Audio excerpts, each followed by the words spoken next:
आज के इस प्रेस कॉन्फ्रेंस में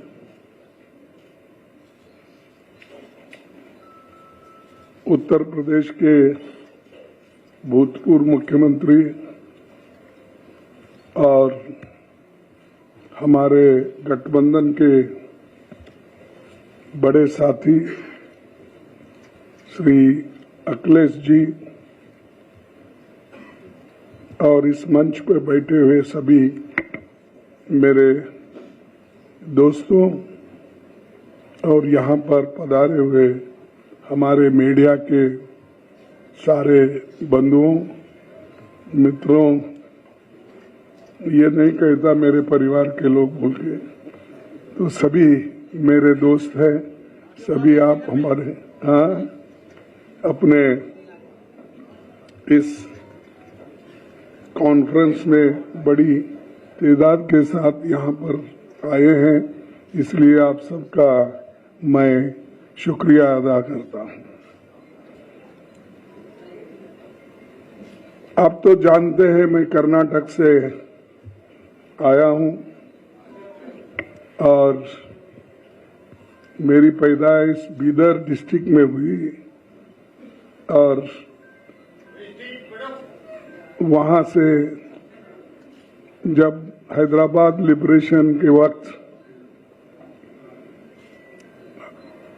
वहाँ पर थोड़ी गड़बड़ी जब हुई तब मुझे गुलबर्गा लाया गया मेरे पिताजी ने। मेरा घर पूरा जल के खाक हुआ था। मेरी माँ, मेरी बहन, मेरे भाई, मेरे चाचा सभी उसमें खत्म हुए थे। तो मेरे पिताजी ने जो बाहर खेत में काम कर रहे थे वो उन्होंने उठा के मेरे को यहाँ गुलबर्गा में घूमते घूमते गुलबर्गा में आए और गुलबर्गा में ही थोड़ी सी पढ़ाई वहीं पर हो गई और उसके बाद में मैं एक ही आदमी अपने घर में था तो इसलिए मुझे हर चीज में दिक्कत होती थी। फिर मैं लेकिन थोड़ा लड़ाकू रहने से अब तक मैं जिंदा हूँ। तो ये मेरी अल्प परिचय आपको मैं देना चाहता हूँ और मैं बहुत से चुनाव लड़ा। आप लोगों की दुआ और बुजुर्गों की दुआ, बहुत से हर एक चुनाव में मुझे कांग्रेस ने जिताया और एक ही इलेक्शन 2019 का था, उसमें मुझे थोड़ा सा पीछे हट हो गई।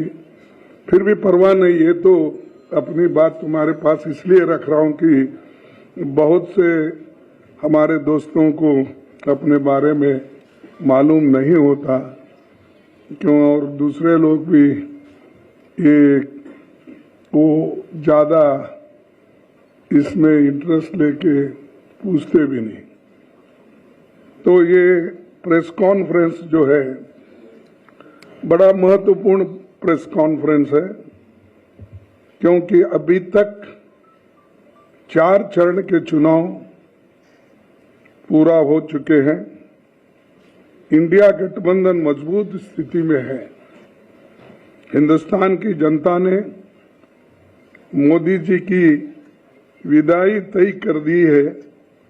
पूरे देश का माहौल देखकर मैं विश्वास के साथ कह सकता हूं 4 जून को इंडिया गठबंधन नई सरकार बनाने जा रही है।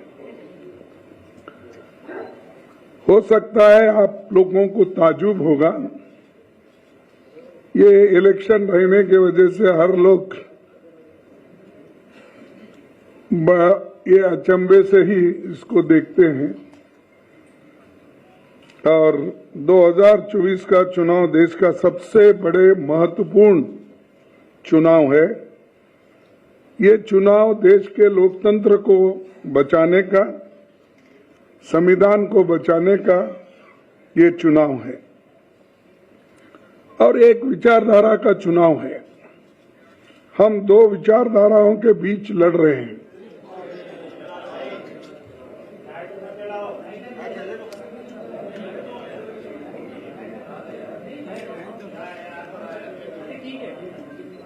शुरू करूं? तो ये दो विचारधाराओं की लड़ाई भी है। एक तरफ गरीबों के पक्ष में लड़ने वाले पार्टियां एक होकर लड़ रहे हैं और दूसरे तरफ जो अमीरों के साथ रह के अंधश्रद्धा और जो अपने को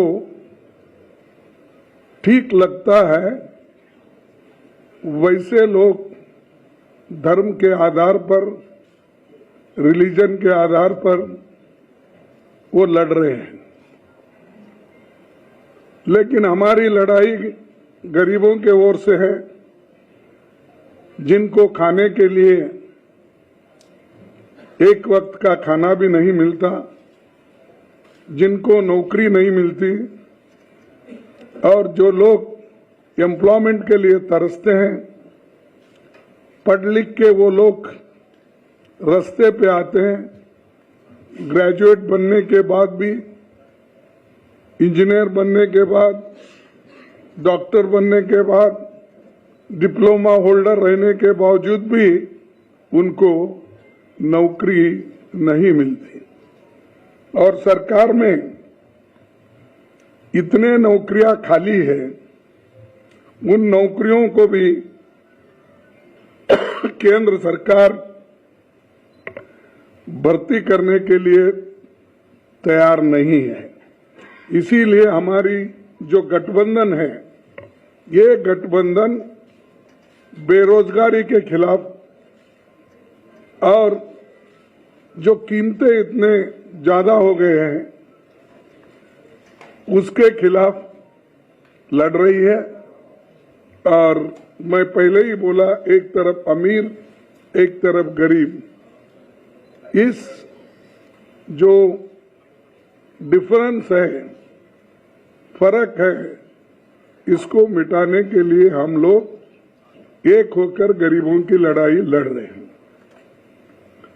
और मुझे ऐसा पहले मेरे 53 साल के पॉलिटिकल जीवन में मैं ऐसा नहीं देखा कि इतनी बड़ी सब पार्टियां मिलके, 26 पार्टियां मिलके एक होके लड़ रहे हैं।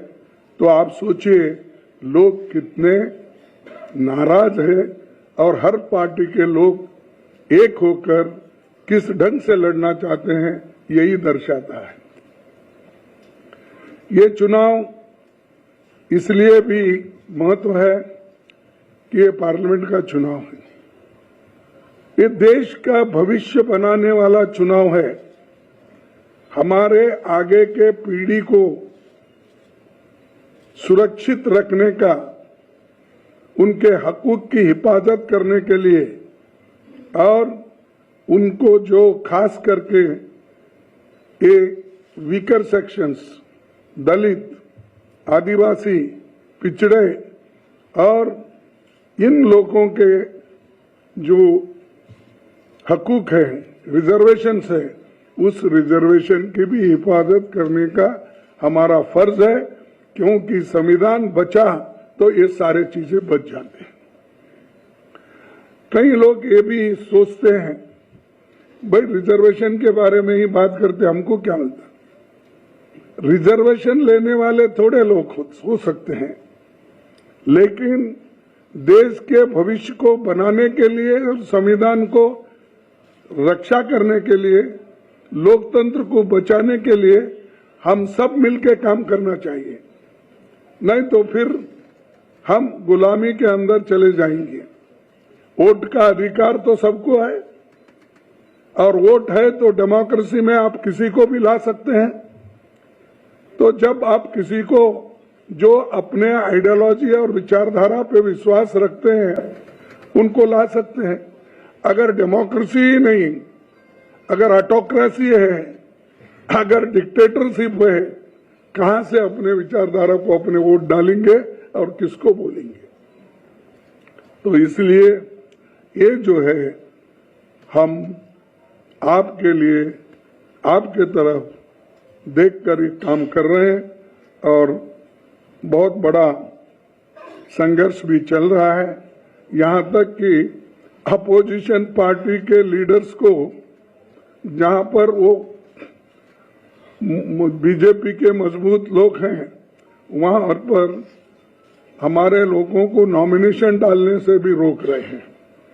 यहां तक कि अभी से उन्होंने शुरू किया, जिस इलेक्शन एजेंट हम बनाते हैं उसको डरा रहे हैं। और बहुत से ताजुब की बात है, हैदराबाद में मैं देखा कि एक महिला बीजेपी की जो कैंडिडेट है वो तो बुर्का उठा उठा के देख रही, चिट्ठियां कहां से है, क्या है, आप देखे होंगे। तो ये ऐसी स्थिति में फ्री फेयर इलेक्शन होता है? डरा डरा के आप इलेक्शन करते हो? इसीलिए लेवल प्लेइंग ग्राउंड होना चाहिए, लेकिन फिर भी हम लड़ रहे हैं मजबूती के साथ, एक होके आगे बढ़ रहे हैं। और ये 4 इलेक्शन के नतीजे देखने के बाद हमें ऐसा है, रिपोर्ट्स आए हैं कि गठबंधन आगे है और बीजेपी पीछे है। उसके बाद देखिए, देश को तो बहुत कुछ हमने दिया है, खासकर गांधी जी ने जो आजादी दिलाई, नेहरू जी ने जो अपना ये लोकतंत्र का बुनियाद डाला, डॉक्टर बाबा साहब अम्बेडकर ने संविधान लिखा, और इसको पूरा गांधी जी, नेहरू जी और सब जो कॉन्स्टिट्यूंट असेंबली के मेंबर थे वो पूरे सपोर्ट करे, और वो समानता के लिए, एक होकर चलने के लिए और सेक्युलर बेसिस चलने के लिए उन्होंने पूरी कोशिश की, और वो संविधान अब चल रहा है। इसको बदलने की कोशिश ये लोग कर रहे हैं, और हम ये नहीं कहते कि हमारे पास कोई कहने के लिए सबूत नहीं है। ये तो पहली बार हमारे आरएसएस के नेता मोहन भागवत ने कहा, अगर हम आएंगे तो बदलाव लाएंगे संविधान में। और दूसरा कहा, हमारे कर्नाटक में हमको 2/3 मेजॉरिटी इसलिए होना है कि हम संविधान को बदलना चाहते हैं। और उत्तर प्रदेश से तो बीजेपी की ओर से इतने आते हैं कि संविधान बदलने की बात इतने बोलते हैं, तो मुझे ताजुब होता है। और मोदी जी चुप बैठते हैं। अगर आपके पास, क्योंकि हिम्मत की बात बहुत करते हैं आप, 56 इंच छाती तो है ही आपका, ये सब करते हैं, तो उनको डराते क्यों नहीं, पार्टी से निकालते क्यों नहीं? भाई, ये संविधान के खिलाफ ऐसा नहीं बोलना चाहिए, ये देशद्रोही का काम है, ऐसा बोलिए। अगर कोई गलत स्टेटमेंट देता है उसके ऊपर इतना आप कूद पड़ते हो, लेकिन ये तो देश को बचाने का और संविधान को बचाने का, लोकतंत्र को बचाने का सब्जेक्ट है, विषय है। इस पे आप क्यों नहीं ये करते? तो वो एक, और बार बार वो अपने भाषण में मटन, चिकन, मंगलसूत्र, ये मणिपुर विषय छोड़ दिए, बाकी यही वो बोलते हुए। देखो भाई, कोई भी आपको कुछ कहना है, वोट लेना है, तो आपके काम पे वोट लो ना। मैंने ये किया, जैसा कि जवाहरलाल नेहरू जी ने बड़े बड़े पब्लिक सेक्टर्स बनाए, HMT, HAL, BEL, BHEL ये सारे बनाए और उससे लाखों लोगों को एम्प्लॉयमेंट मिला। बड़े बड़े बांध बनवाए जिससे हमारा हरी क्रांति इस देश में आ गई। ये काम बताकर आप लोग सिर्फ मैं वो हूं, आज कुछ सुना मैं गरीब माँ का बेटा हूं, ऐसा कुछ बोल रहे थे। एक टीवी को संदर्शन कर रहे थे तो उसमें बोल रहे थे, लेकिन उनको ज्यादा दिखाते थे, टीवी वाले को जो क्वेश्चन पूछते हैं उनको कम दिखाते थे। तो वो आमने सामने हुआ कि नहीं मुझे मालूम नहीं, लेकिन ये तो हुआ, दिख रहा था। तो ये चीजें वो खुद बोलते हैं, लेकिन अपने लोगों को सुधारने के लिए देखो भाई ये गरीबों के खिलाफ है, आप बात मत करो, नहीं तो पार्टी से बाहर जाओ। अगर आरएसएस भी कहती है तो तुम्हारी मदद मुझे नहीं होना चाहिए, मुझे देश इम्पोर्टेंट है, सब मिलकर चलना इम्पोर्टेंट है। ये बातें वो तो नहीं करते। या आर्थिक, सामाजिक, शैक्षणिक इसके विषय पे भी वो बात नहीं करते। तो हमको ये कहना है कि हम सब मिलके, गठबंधन के पार्टीज मिलके, हम विशेष ध्यान देकर जो न्याय स्कीम्स हमने लोगों के सामने रखा, 5 न्याय और 25 गारंटी, उसके अलावा भी यहाँ पर जो लोकली स्टेट में बनते हैं वो भी उसमें बहुत जगह जो हो सकता है उसमें शामिल कर सकते हैं बाद में। और ये इसलिए मैं कह रहा हूं कि एक खास करके दलित, आदिवासी, पिछड़ों, महिलाओं और आर्थिक रूप से कमजोर लोगों को भी आगे लाने के लिए ये जातीय जनगणना हम करने वाले हैं। इसलिए कर रहे हैं कि समाज को तोड़ने के लिए नहीं, जाति जाति में झगड़ा लगाने के लिए नहीं, इसलिए कर रहे हैं किसकी हालत, सामाजिक हालत उसकी क्या है, आर्थिक हालत क्या है और शैक्षणिक हालत क्या है, स्वास्थ्य में उसका कहाँ ठहरा है। इन चीजों को हम देखने के लिए और देखकर उस पर पॉलिसी बनाने के लिए हम कर रहे हैं। मोदी जी उठते ही ये जाति जनगणना देखिए ये लोग कर रहे हैं, वो नहीं, घर का एक्सरे कर रहे हैं, घर में क्या है वो देख रहे हैं। यहां तक भी बोले, कोई प्राइम मिनिस्टर आज तक नहीं बोला, मैं तो नहीं देखा, सुना भी नहीं। आप बहुत से यंग लोग हैं, बूढ़े भी हैं, लेकिन उन्होंने ये बोला, देखो आपके पास अगर घर में 2, अहमदाबाद में मैं भी था, वहां मैं दूसरी जगह भाषण कर रहा था, उन्होंने भी कर रहे थे, उन्होंने बोला देखिए तुम्हारे घर में अगर 2 भैंस है, 1 मुसलमानों को देंगे। नहीं, आप सुने नहीं।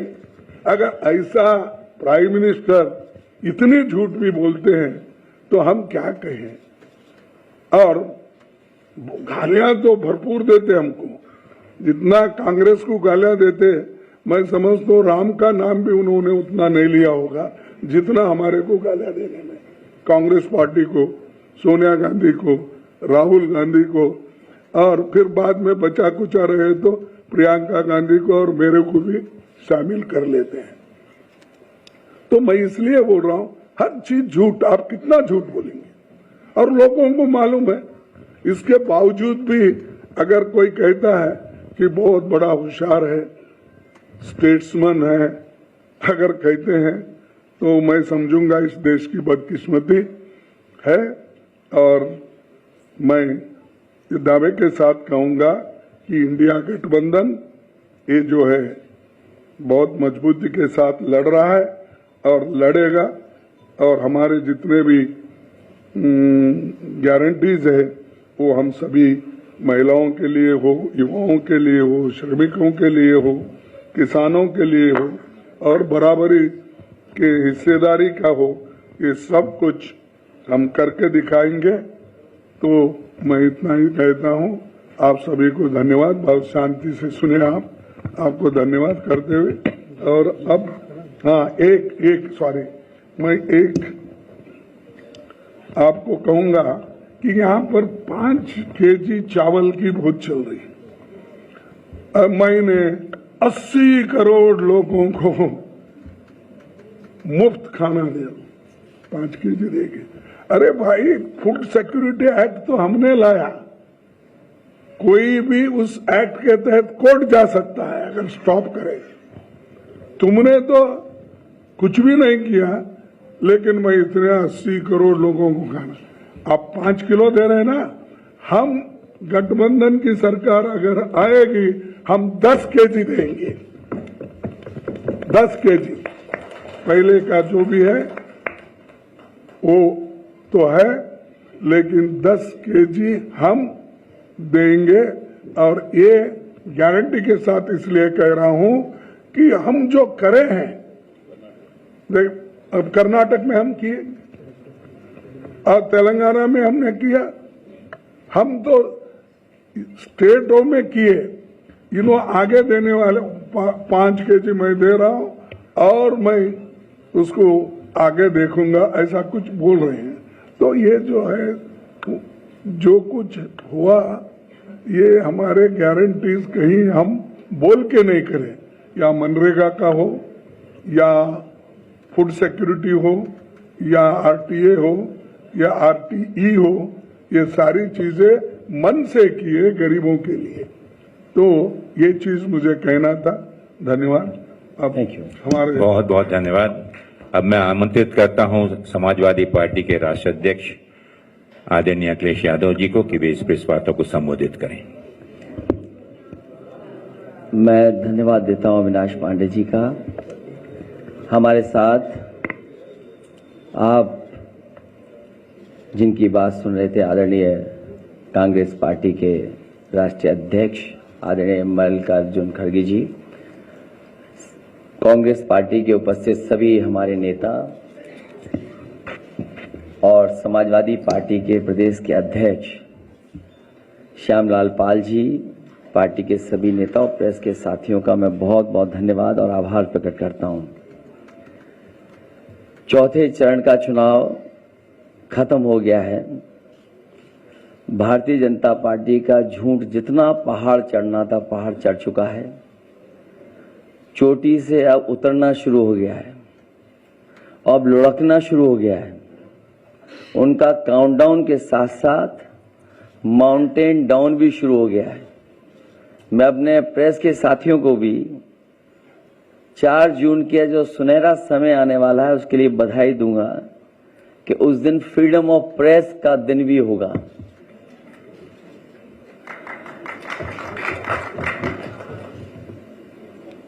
मीडिया मुक्ति और फ्रीडम ऑफ प्रेस का दिन भी 4 जून होगा। भारतीय जनता पार्टी अपने ही नेगेटिव नैरेटिव में उलझ गई है और जब हम पीछे मुड़ करके देखते हैं, 10 साल दिल्ली की सरकार और लगभग 7 साल उत्तर प्रदेश की सरकार में हर बात उनकी झूठी निकली, वादे उनके झूठे निकले। और हाल में जो हम लोगों ने उनका चुनाव देखा है, वो उनकी बूथ कमेटियां लूट कमेटी के तरह काम करने लगी हैं। और जो जन समर्थन इंडिया गठबंधन के लिए जनता में दिखाई दे रहा है, आने वाले समय में 140 करोड़ की जनता भारतीय जनता पार्टी को 140 सीटों के लिए भी तरसा देगी। भारतीय जनता पार्टी का रथ फंस नहीं गया है, धंस गया है और इसीलिए उनकी भाषा बदली है। जो उन्हें अपने काम पर वोट मांगना था, वो अपनी भाषणों में भाषा बदल दी है। इसलिए नकारात्मक राजनीति का समय खत्म हो गया है। लोग और देश की जनता बदलाव चाहती है। वो बदलाव 4 जून को आने वाला है। इंडिया गठबंधन की सरकार बनेगी। तमाम जो जनता के लिए और जो हमारा किसान बैठा देख रहा है कि किसान की मदद हो, सहयोग हो, खुशहाली के रास्ते पर किसान जाए, उसे जो झूठा सपना दिखाया गया था आय दोगुनी का और काले कानून ला करके जो उसके साथ अन्याय हुआ था, वो अभी किसान भूला नहीं है। वो थार से जो किसानों की जान गई, थार वाला घटना भी किसान भूला नहीं है। और इनकी सरकार में लाखों किसानों ने आत्महत्या की है। बुंदेलखंड का इलाका उत्तर प्रदेश का वो है जहां पर सबसे ज्यादा किसानों ने आत्महत्या की। जो जन समर्थन मुझे कल दिखाई दिया है, बुंदेलखंड के लोग भारतीय जनता पार्टी को खंड खंड कर देंगे। वहां पर कोई भी खाता खुलने वाला भारतीय जनता पार्टी का नहीं है। और मैंने कई बार कहा और फिर कहता हूं प्रेस के सामने, इंडिया गठबंधन उत्तर प्रदेश में 79 सीटें जीत रहा है और क्यूटो में लड़ाई में है। जो नौजवान देख रहा है कि उसकी हर परीक्षा, उसका पेपर लीक हुआ, जिन्होंने तैयारी करके गए, कोचिंग करके गए और जब वो परीक्षा दे करके घर लौटे तो निराश हो गए क्योंकि परीक्षा का पेपर लीक हो गया। ये सरकार नौकरी नहीं देना चाहती। नौकरी खोने से नौजवानों का 1/3 जीवन बर्बाद हो गया।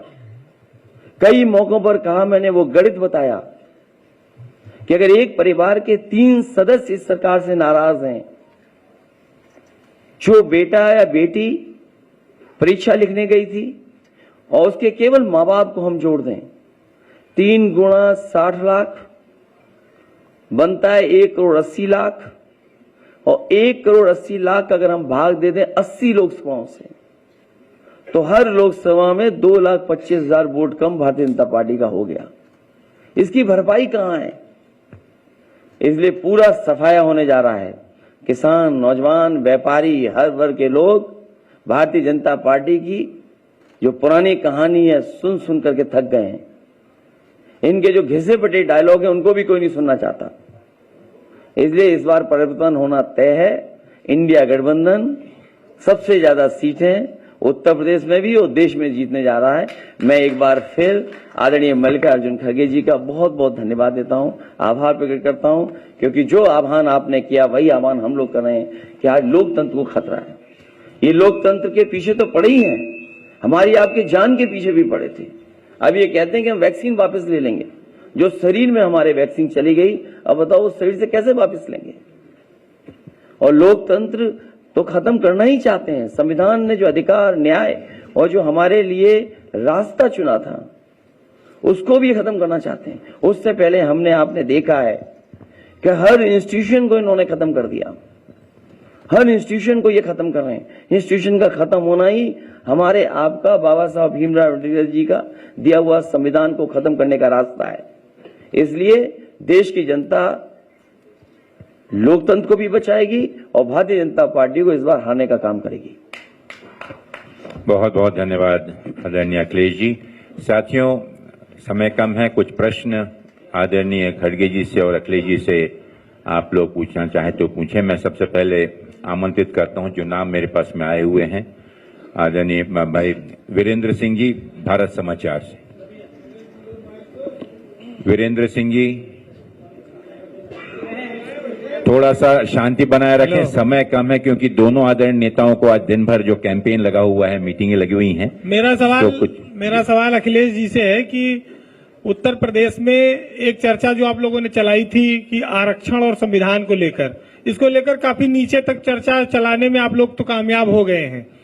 और दूसरी बात यह है कि पीडीए को लेकर आपने एक अभियान शुरू किया था, लेकिन इन सब के बीच में कुछ जगहों पर मायावती ऐसे प्रत्याशी खड़े कर रही जहां आपके काफी जो है परेशानी आपके लिए पैदा हो रही है। इसको आप किस रूप में देखते हैं, क्योंकि वो भी भाजपा से भी इस गठबंधन को लड़ना पड़ रहा है यूपी में और मायावती से भी लड़ना पड़ रहा है। इंडिया गठबंधन की रणनीति पीडीए और इस मौके पर आदरणीय मल्लिका खड़गे जी भी हैं मैं यही अपील करूंगा कि बहुजन समाज के लोग जो बाबा साहब भीमराव अंबेडकर जी की आस्था रखते हैं, उनके रास्ते पर उनके बनाए हुए संविधान को बचाना चाहते हैं, अपना वोट खराब न करें। जो इंडिया गठबंधन है उसकी मदद करें, जिससे लोकतंत्र को और मजबूत किया जा सके। श्री कुमार अभिषेक जी, आज तक।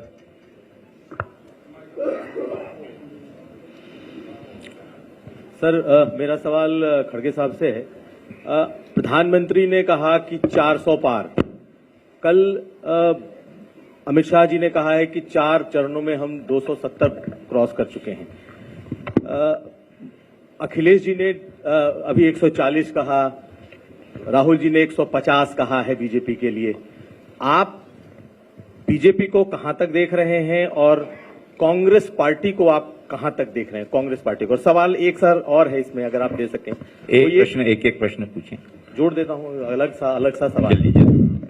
सर, स्वाति मालीवाल को लेकर के दिल्ली मुख्यमंत्री के आवास पर आरोप लगाए गए हैं, उस पर भी आपका रिएक्शन चाहेंगे। देखिए, आपने जो पहला प्रश्न पूछा उसका जवाब मैं ये देता हूं कि मोदी जी 400 पार पहले से बोलते आ रहे हैं। गनीमत है, हम खुशकिस्मत हैं, वो 600 पार बोले नहीं, क्योंकि हमारी जो पार्लियामेंट की संख्या है 543 है, 543। तो इसीलिए मैं उनको धन्यवाद देता हूं, कम से कम वो 600 पार नहीं बोले, ताकि पूरे हिंदुस्तान का गरिमा खत्म हो जाएगा और क्या प्राइम मिनिस्टर बोल रहे हो।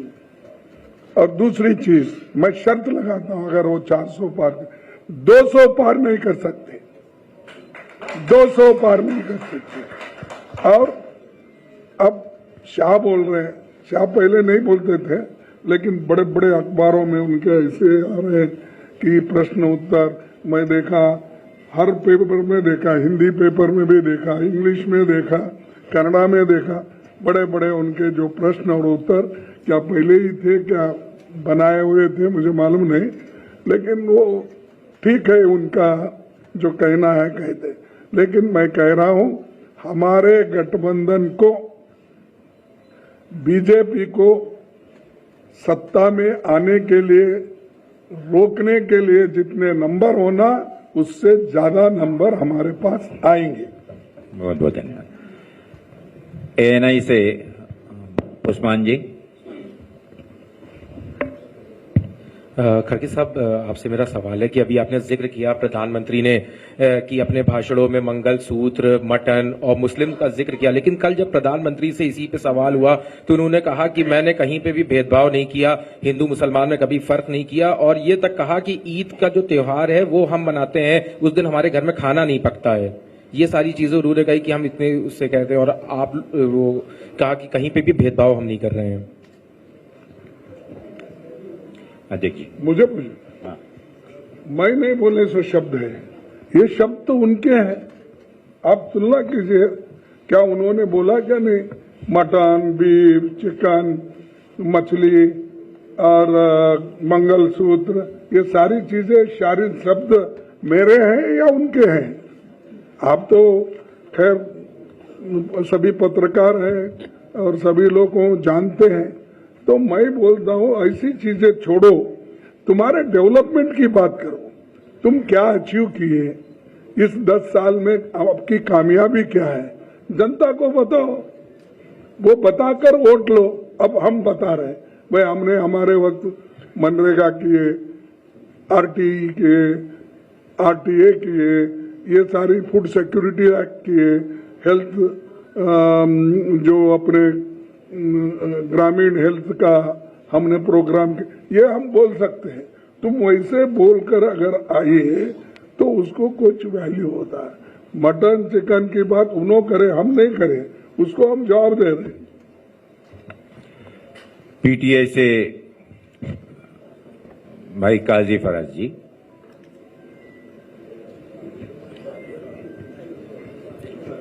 पीटीआई अमर उजाला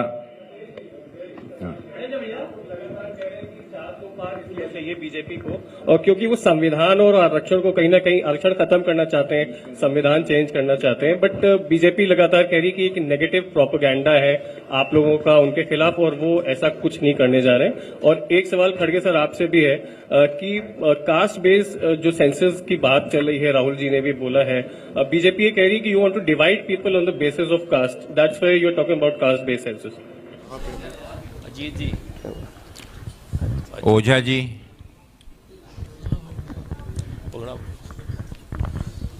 मेरा सवाल खड़गे साहब से है, कांग्रेस का जो न्याय पत्र है यही गठबंधन का, क्या माना जाए कि गठबंधन का भी यही घोषणा पत्र है या संयोजक? जो आपका न्याय पत्र है, जो घोषणा पत्र है, वह क्या जो आपके सभी सहयोगी दल हैं सबका वही घोषणा पत्र है या कोई कॉमन मिनिमम प्रोग्राम बनाएंगे आप लोग? अब देखिए, ये तो हर पार्टी अपना मैनिफेस्टो निकालती है, इसके बाद कॉमन मिनिमम प्रोग्राम चुन के आने के बाद सब मिलके बनाते हैं भाई इसमें से कौन से मुद्दे क्रमबद्ध तरीके से चलें तो समय कम। पूछिए मौसमी जी, पूछिए। नमस्कार सर, मेरा सवाल छोटा छोटा है खड़गे साहब से भी और अखिलेश जी से भी।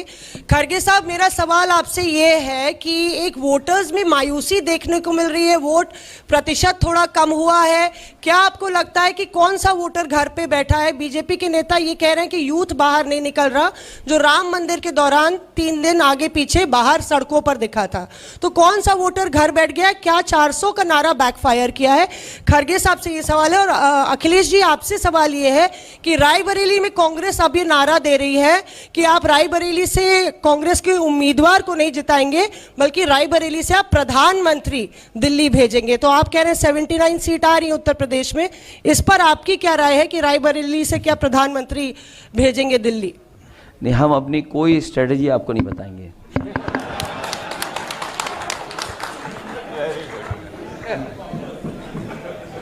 भाई, किस बूथ पे बीजेपी हारी हम क्यों बता दें इनको? नहीं, मैं राहुल गांधी पर सवाल कर रही उसमें हूं। भी कोई नहीं बताइए, हमारा स्ट्रेटजी का पार्ट है।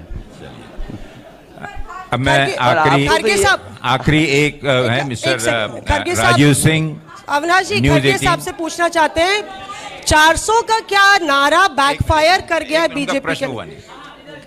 अखिलेश जी ने जवाब नहीं दिया खड़गे साहब से कि 400 का नारा क्या बैकफायर कर गया है बीजेपी के लिए? जो कम वोट प्रतिशत है वो किसका वोटर घर बैठा है? देखिए, वोटर किसका है तो अभी हम उसका गिने जवाब नहीं, दे चुके हैं। लेकिन ये आप युवा पूरे नाराज है, इसलिए अनएम्प्लॉयमेंट, ये जो बेरोजगारी का ये है मुद्दा है, इसीलिए बहुत से युवा जो उनके आगे पीछे पहले फिरते थे अब कम इसलिए हुए कि उन्होंने जो वायदे किए थे उन चलिए, वायदों अब को उन्होंने कभी नहीं निभाया।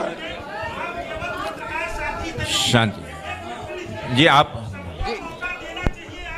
अरे कोई नहीं डराएगा बोलिए किसी को। बोलिए। खड़गे जी, आखिरी प्रश्न। खड़गे जी, प्रमोद कृष्णन कह रहे हैं कि अगर राहुल गांधी आएंगे तो राम मंदिर उनका का प्रश्न फैसला आ बदलना जाने चाहते हैं। अरे यार,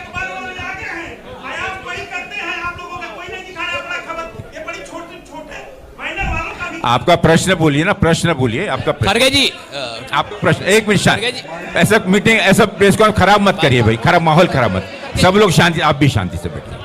आपका प्रश्न पूछिए, जल्दी प्रश्न पूछिए। खड़गे जी, मेरा सवाल है आपसे कि एक मिनट, उनका प्रश्न है। आपके लिए अलग कह से रहे हैं, खड़गे जी, प्रमोद कृष्णन कह रहे हैं कि अगर राहुल गांधी आते हैं तो वो चाह रहे थे कि राम मंदिर का फैसला बदल दिया जाए, इसको किस तरीके से देखती है, पार्टी का क्या स्टैंड है इस पे? हाँ जी,